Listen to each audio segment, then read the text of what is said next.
Okay, so we're gonna do something I think is extremely cool, and it's gonna let you visualize the entire fretboard using all the chord shapes and how we can break those chord shapes into triads, 4 strings, 3, 5 strings, the full chord shape, how to identify every note inside those chord shapes.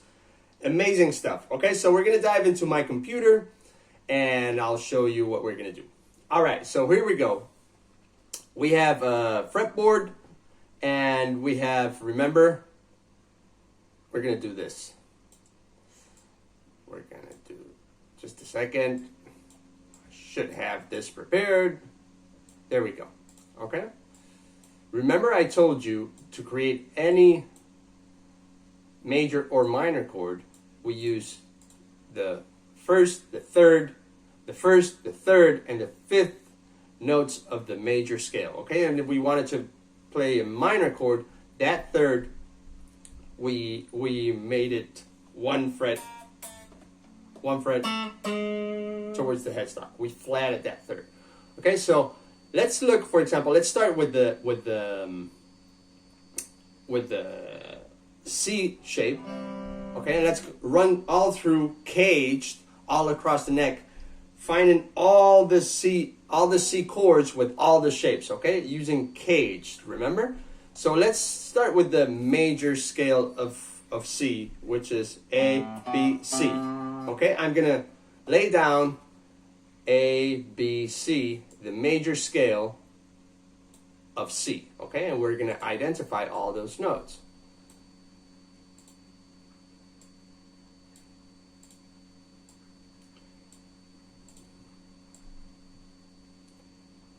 Let me see. Here we go. I wanted to do this with you. Okay, so it's all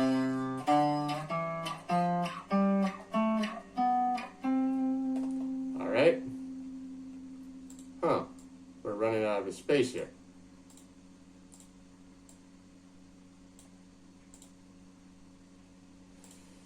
There we go. I think I got it right. Tone, tone, tone, semitone. Okay. So we're going to use the first, the third, and the fifth notes. So we're going to use the first, we're going to mark as red. The third, we're going to mark as blue. 1, 2, 3, 4, 5, and the fifth note, we're going to mark as yellow. Okay? So that's our major scale. And we're going to use all those notes. We're not going to use this one. We're not going to use this one. We're not going to use this one. We're not going to, and this one is the same as the first. Okay, so we're only going to use these notes to create all C chords, okay, across the fretboard. All right, so let's. I'm going to use this as my reference. Okay, that's what we're going to do. Let's identify the C chord. Okay.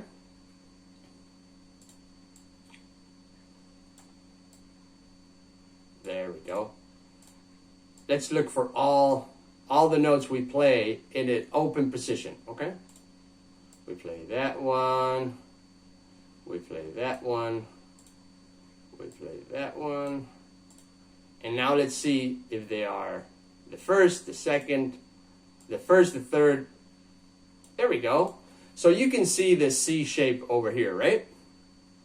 That's our C shape open. Right? Okay, so where are the notes and which are the intervals? Yeah? All right, so we know that's our root. And that is a root 2. Okay? Inside the lead guitar for beginners, we go into how to know how the strings are structured. I'm not going to go into this here, okay? I'm just going to tell you where all the notes are. So this is the third, this is the fifth, this is the third, this is the third, and we could also add another one. Where's my yellow one? Where's my green one? So, and we could use that one too, which is a fifth too, okay? So now we have our C chord shape, and we have all the degrees of the scale over here, okay? You see immediately why you can't play a C minor in open position, because you could turn this third note of the scale over here and make it a minor, but what about these two? You couldn't do that, right? All right, so that's the first letter in CAGED. What is the second letter in CAGED? The second chord shape in CAGED is A, okay? And if we remember, A, we could look for the root note on the 5th string, same as with C. And we're looking for a C chord, okay? We're only going to do the C chord right now, but we're going to do it with different shapes. So this is an A, this is a C note on the 5th fret. So if we bar that and then put an A in front of it, remember, we bar this and put an A in front of it, we have a C chord. Okay, so I'm going to put an A in front of it.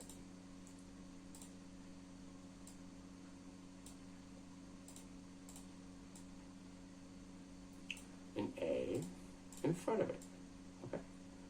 So now you can see that A shape over here with the bar behind it, right? Imagine that was a bar.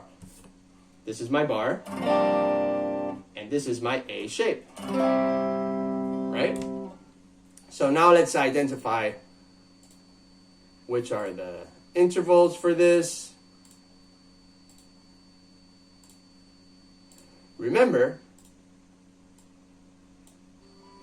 I'm going to straighten these up.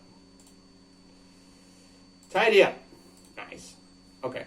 So remember, there's only, see? What happens with the A shape? Can we turn the A shape into a minor? Yes, because there's only 1/3 degree of the scale, which if we flatten it, if we turn it towards the headstock, we get a minor. So we could play in C minor with that shape. But we'll go into that later, okay? So now we've got the C shape, the A shape. What's the next letter in CAGED? C, A, G. Okay, let's look. Remember, for the G shape, we look for our note, our root note, on the 6th string.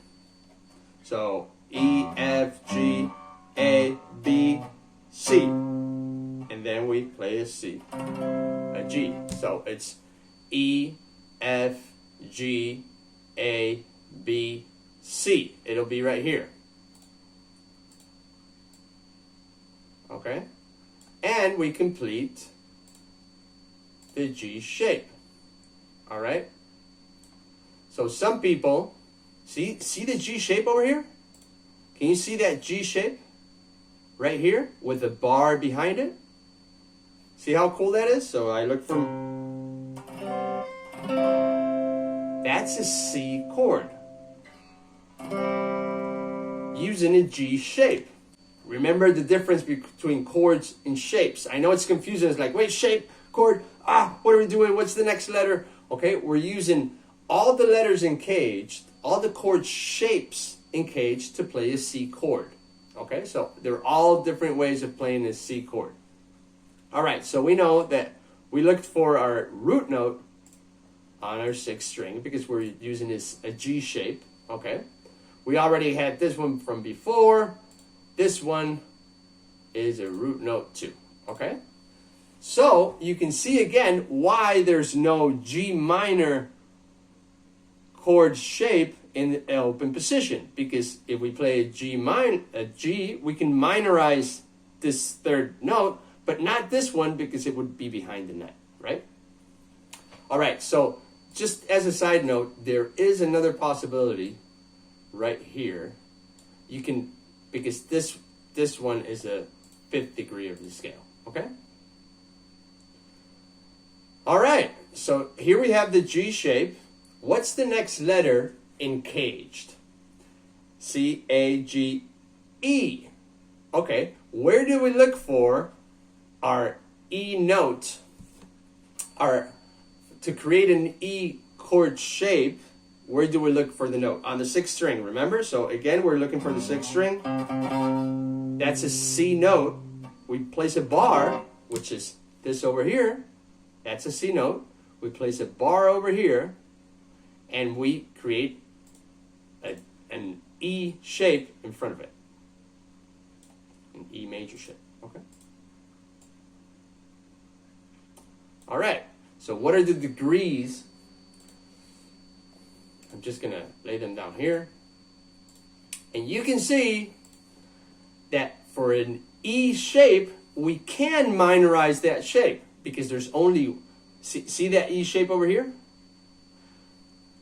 There's only 1/3 degree of the scale that we can put it here. So we could potentially go, that's a C chord, remember? C chord using an E shape, right there. And this is the 3rd degree of the scale. If we turn it 1 fret towards the fretboard, C minor, okay? So now we have C, A, G, E. We're missing 1, which is D, okay? And where do we look for the note of the chord we're looking for the D shape? Whew! We look it on the 4th string, right? And we have it right here.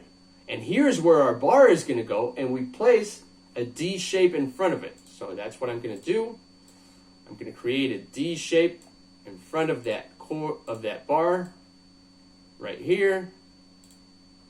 Hopefully I'm not moving too fast. Okay, so that's my D chord shape with the bar behind it. And that's a C chord. So I'm gonna do my homework here. So it's root, 5th, and that's a 3rd right there. Okay, so we can see that the D shape, we can minorize that shape if we move this 1 fret towards the headstock, because remember, D minor, so it would be C right there, C minor. All right, so if we zoom out a little bit, we can see all the chord shapes to play a C chord. Okay, so I'm gonna just draw a little bit so you can see them clearly. What color are we gonna use? Maybe purple? Okay, we're gonna use purple, okay? So over here, we have our C, wait, I'm gonna make it a bit bigger so let's see now. Over here we have our C shape, right? Open C shape, cool. Let's look for the next letter in CAGED. The A shape, so cool, okay? Let's look for the next letter, the G shape. There we have it, G shape with 4 fingers instead of with 3 fingers, okay?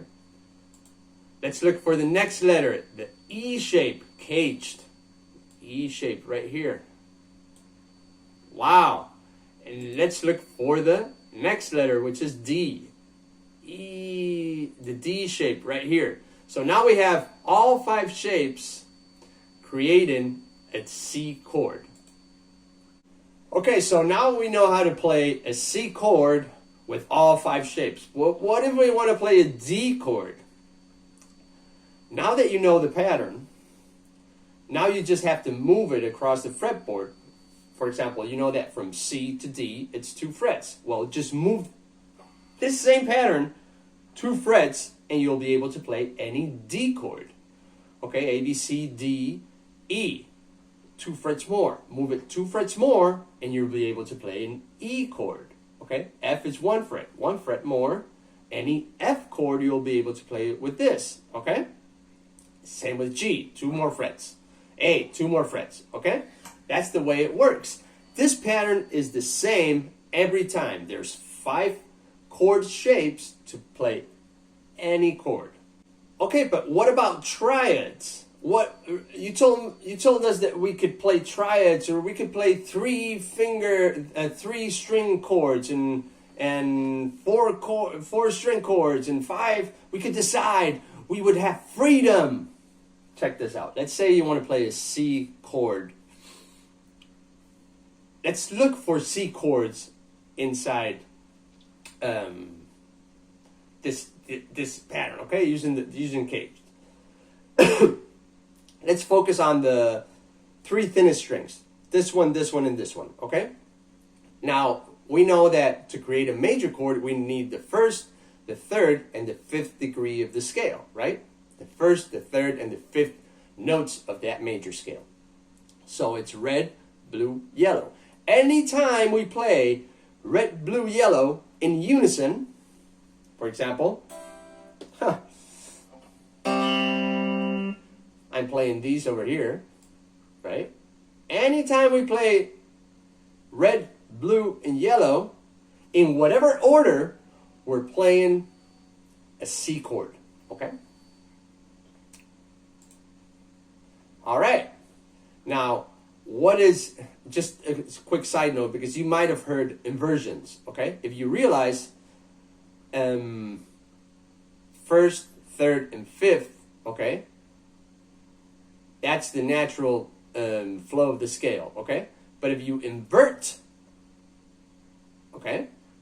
I'm playing fifth, root, third, fifth, root, third. That's what they call an inversion. Instead of following this, I'm starting on the fifth and then following this. So I'm using the fifth to create what could potentially be the root note. I'm changing that root note for another one, okay? But it's still the same notes. That's what they call inversion. I know it sounds just if you heard it, that's what an inversion is. First inversion, second inversion, blah blah blah blah blah.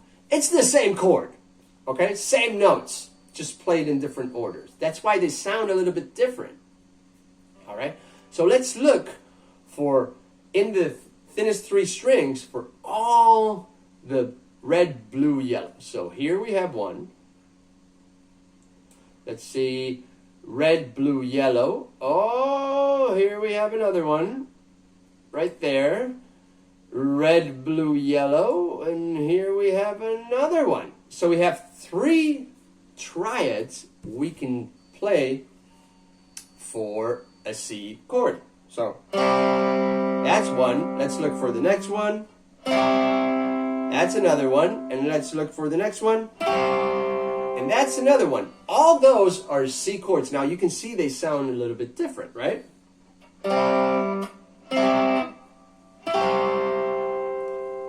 But they're still C chords. Those are triads. So if you see, for example, Bob Marley playing, he only plays that. So now we know how to play a C chord using three strings on the thinnest strings. Let's look for C chords on the second, third, and fourth strings. See how this works? Pretty easy to visualize like this, right? So again, we need that combination of root, which is the first, the third, and the fifth.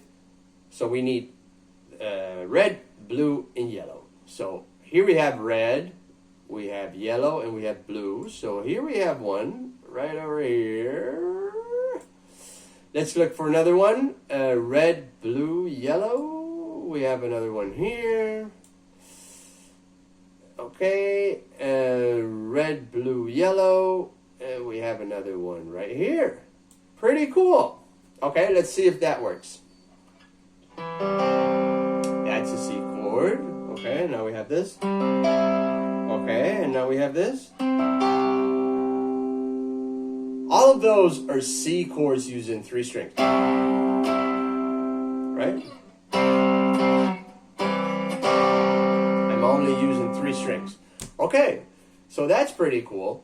So can we keep going? Yes, we can. Let's look for other possible combinations. For example, red, blue, and yellow. We've got one here. Red, blue, and yellow. We've got one here. Red, blue, and yellow. We've got one here. Okay, so using the third, the fourth, and the fifth strings, we've got three more possibilities. which is this one, and this one. Okay? I'm just playing this one, and this one. And all those are C chords. Now, you might be asking, okay then, that's pretty cool.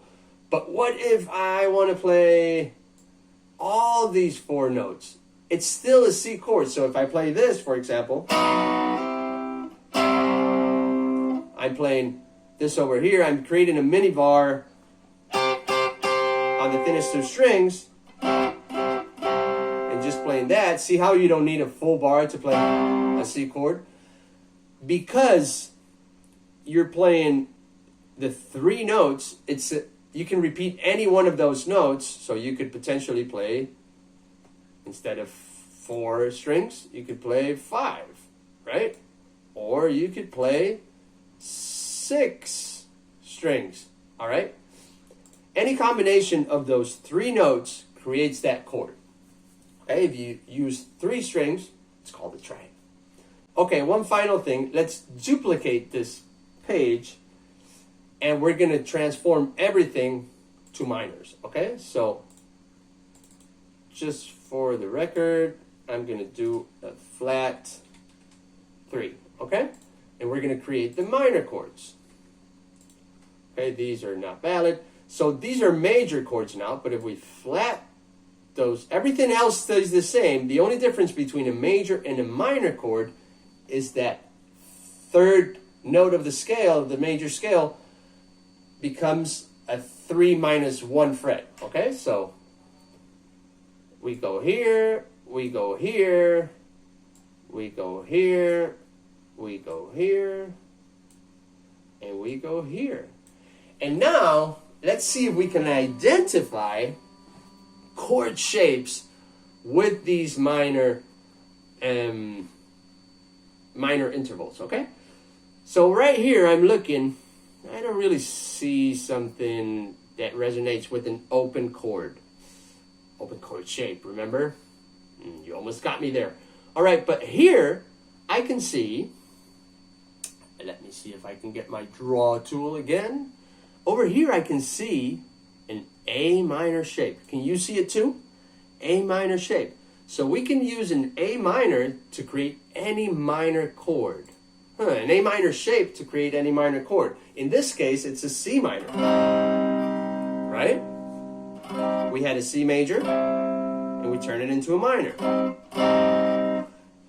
But remember, we could move that shape to create all the other minor chords. So it's C, A, B, C, D, E, F, G minor. All those are minor chords. All right, let's see if we can identify another minor chord, open chord shape. Let's see, can you see one? I can see one right here. Over here. The E minor. Okay, remember, we went from just a second. We went from an E major to an E minor shape. Okay, so this one over here, draw tool please, is an E minor chord shape. All right, that's a C minor right there. You'll see where I'm headed. Let's see if we can find another chord shape. Over here, no, that doesn't look familiar. Oh, wait, right here. The D minor chord shape.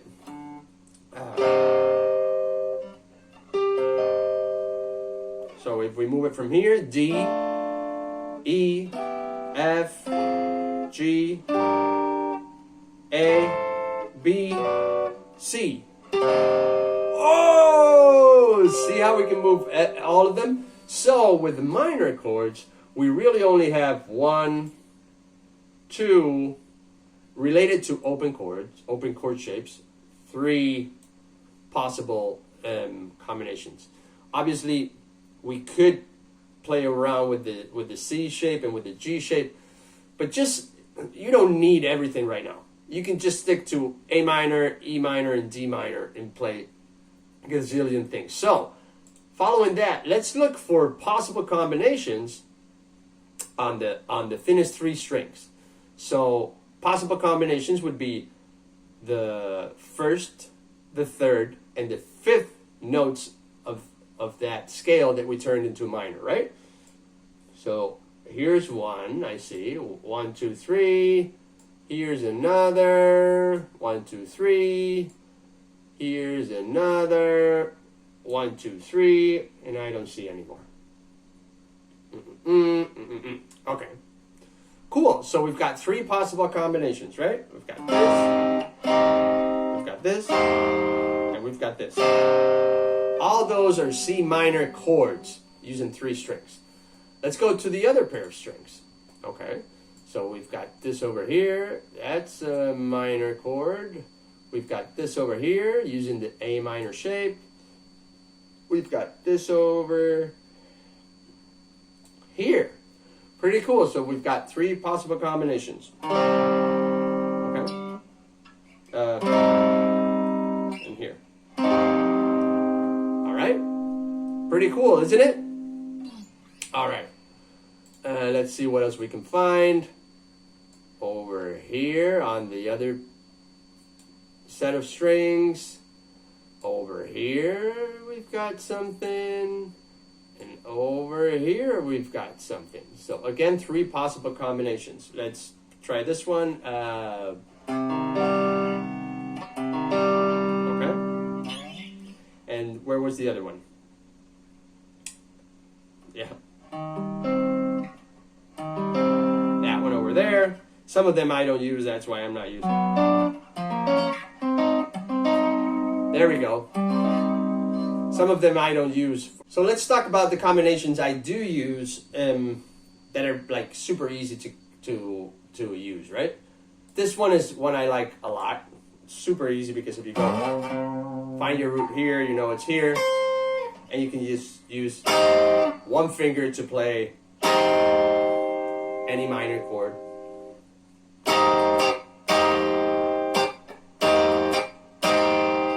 Very easy. Another one I use is this one over here. Not so often, but I do use it. I use it more like that, using the full shape. And this one I rarely use. I use it more as a major chord, not so much as a minor chord, but you can use whatever one you want. So hopefully it was helpful. Now you can use this template to create any chord using any chord shape. And I'm going to show you what I call the Holy Grail, because you might be thinking, this is very cool. Like, I understand that you used the intervals of the scale to figure out where all the chords were, all the chord shapes, but is there any other uses? And there is, okay? And it's involving playing lead. So next video, I'm going to show you that.